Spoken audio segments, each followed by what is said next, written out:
5월 28일 장마감 시장 발표하겠습니다. 코스피는 2,700선 마감했고 약보합 마감했습니다.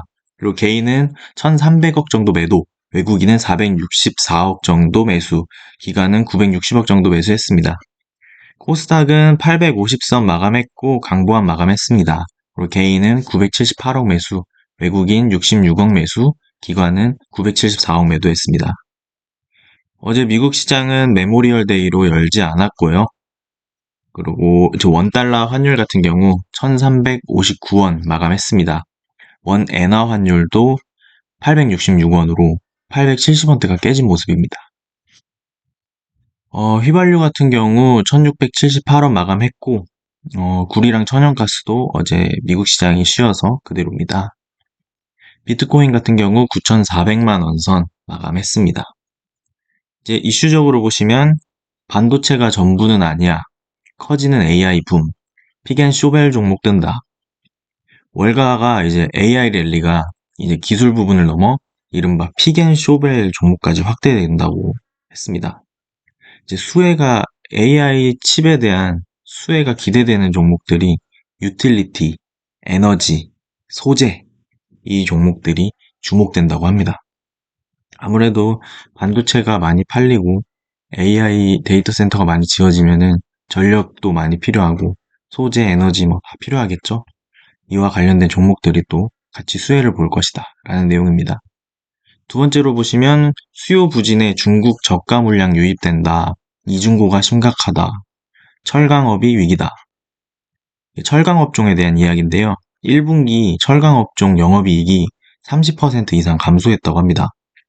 그 이유는 이제 중국 부동산 부진 때문인데요. 이제 국내에서 수출하는 소비량까지 뚝 떨어졌다고 합니다. 중국이 또 중국에서 부동산이 부진하니까 내수해서 안 되니까 이제 중국 철강제를 한국으로 엄청나게 또 보내고 있는 것 같습니다. 그래서 저가 물량이 유입돼서 한국은 이중고로 힘들다라는 내용입니다. 다음으로는 K뱅크 올 연말 IPO 가능할 듯. 기업 가치 5.4조. 대신증권 보고서인데요. 이제 충분히 확보된 순조로운 여신 성장이 기대된다. 영업이익 경비율이 전 은행권 중 유일하게 20% 달성했다. 그래서 K뱅크가 이제 올 연말에 IPO를 하면 또 IPO 대여가 나오겠네요.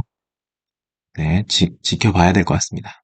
다음으로는 삼성 AMD 3나노 협업 가능성. 파운드리 새 국면을 맞이한다.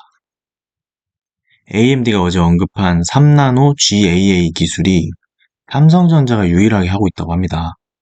이제 TSMC가 굳이 하지 않는 GAA 방식인데요.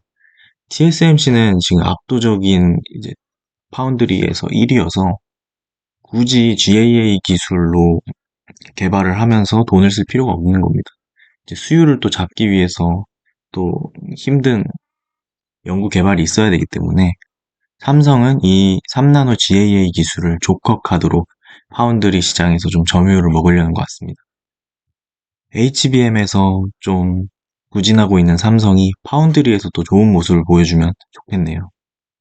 이제 다음으로 주가 여전히 높다. 에코프로비엠 매도 리포트의 약세다. 하이투자증권 리포트였는데요.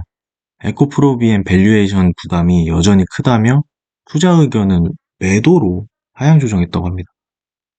증권사 리포트가 매도가 나오는 경우가 거의 없는데 매도로 하향 조정됐다는 건 좀 에코프로비엠에게는 좀 큰 악재겠네요. 그만큼 전기차 업황도 안 좋고 전기 배터리 시장도 많이 안 좋은 것 같습니다. 다음으로는 신라면 월마트 주류 식품 진열대에 올랐다. 파이낸셜 타임스에서요. 신라면 해외 인기를 조명했습니다. 그리고 미국 공장도 증설하고요. 유럽 법인 설립 등 외국 진출을 가속화하고 있다고 합니다. 이제 이 기사에서는 세계적으로 라면 붐이 일어났다. 그 영화로 보면은 이제 기생충이라고 하죠. 기생충에서 라면 먹는 모습도 나오고 요즘 K 드라마 열풍이 있기 때문에 이것도 한몫을 했다라는 내용인 것 같습니다. 이제 다음으로 보시면 이복현 금투세 1,400만 개미 혼란 가중할 것이다. 상법 개정 논의해야. 이제 현 상황에 대한 진단 없이 시행을 이제 강행하면 개인 투자자의 우려와 혼란을 가중할 수 있다며 금투세 폐지를 주장했다고 합니다. 금투세 좀 요즘 많이 나오고 있는 화두죠. 이것도 폐지되면 좋겠습니다. 다음으로 보시면 일론 머스크의 인공지능 기업 XAI 8조 원 투자받고 오픈 AI 잡는다. 일론 머스크가 설립한 인공지능 스타트업 XAI가 80억 달러 규모의 투자 유치를 성공했다고 합니다. 이제 다른 빅테크 기업들과 비슷하게 AI에 관련돼서 투자를 하고 있는데요. 마이크로소프트는 오픈 AI에 130억 달러 정도 투자를 했다고 하고, 아마존은 엔스로픽에 40억 달러 정도 투자를 했다고 합니다. 일론 머스크도 이제 XAI에 60억 달러 규모 투자를 했으니까, 이제 빅테크 기업들의 이 투자 유치 경쟁도 엄청나네요. 다음은 올해도 오르면 이제 먹기 겁난다. 식품 물가 가늠자되는 이것의 촉각. 통계청에서 오는 30일 원유 생산비 발표를 합니다. 현재 고물가로 이제 밀크플레이션 우려가 나오고 있는 상황입니다. 하지만 사료값 하락 등으로 우유값 동결을 시킬 전망도 있다고 하니까 앞으로 이 물가가 어떻게 흘러가는지도 미국뿐만이 아니라 우리나라도 잘 지켜봐야 될 것 같습니다. 그리고 마지막으로 2045년부터 전국 한 곳도 빠짐없이 충격 전망이 나왔다.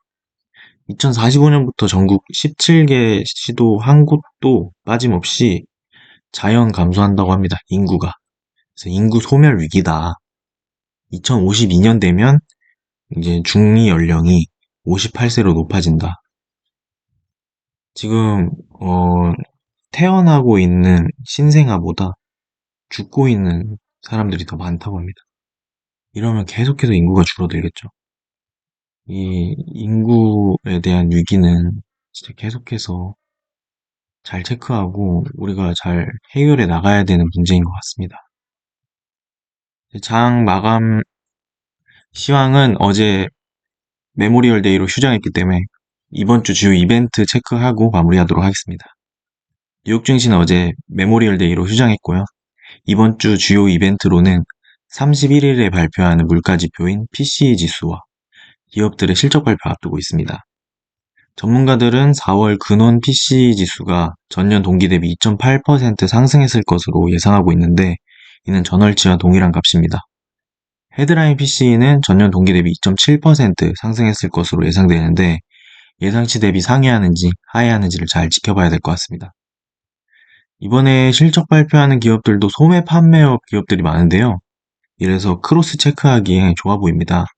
코스트코, 달러 제네럴 등이 실적 발표를 앞두고 있고요. 내일은 세일즈포스가 있죠.